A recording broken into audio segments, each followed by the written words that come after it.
Mayong buntag no? Natay Ayuso no, 65 inches smart LED TV. Dibat ang brand ani. Ang issue ni kay wala display pero akong check wala gyud siya backlight. So ato nang abrihan. Mao na yung power supply board niya. Iyang system board. Tapos iyang top board, mao siya daghan kay siya mga side cup. So, muna tanggal ni Bong Reyes iyang kilid. So, hinay na mo alsa basig mabuak. Delikado na ba kayo kay 65 inches. Hinay-hinay lang Bong.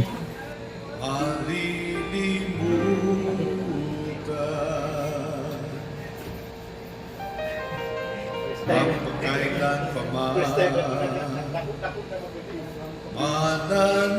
mananatili ka. Atong ihapon kung pila ka bulb ni siya sa isa ka straight. 1, 2, 3, 4, 5, 6, 7, 8, 9, 10, 11, 12, 13, 14, 15, 16. So 16 times 3, 48 tanan.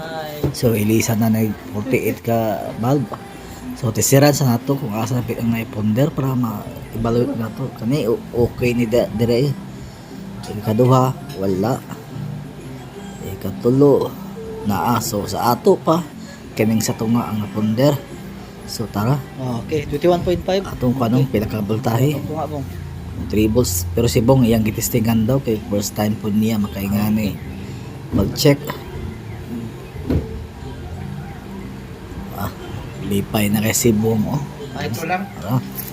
Kahit man tanggal niyang puti na kuan reflector atong gamitag heater, tira ta sa ubos para matanggal iyang Ano na? adhesive. Binahinay lang ta kay basig Ano na, mag-isip boss? po niyang Pagkuhan na ito, pero man ang ganike.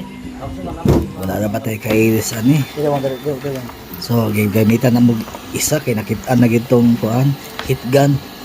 Mas nindot ni kay dako og kuan bugas sa hangin kaysa atong paggamit sa cellphone o natanggal na nato. So ato na ning inanay ilis. Isa na gayo, taga kuhan.